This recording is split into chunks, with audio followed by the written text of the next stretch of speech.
కరీంనగర్ జిల్లా జమ్మికుంటలో పర్యటించారు చెన్నూరు ఎమ్మెల్యే వివేక్ వెంకటస్వామి. పట్టణంలోని పీవీఆర్ గార్డెన్స్ లో మాల విద్యార్థి రాష్ట్ర అధ్యక్షులు మాదాసు రాహుల్ కార్తీక పెళ్లికి హాజరయ్యారు. నూతన వధూవరులను ఆశీర్వదించారు ఎమ్మెల్యే వివేక్.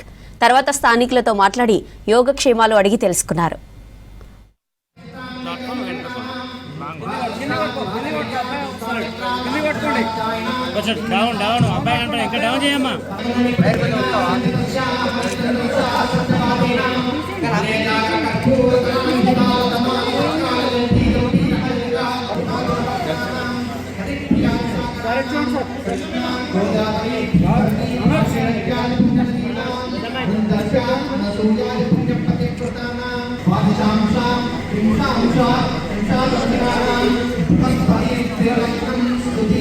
शिवाय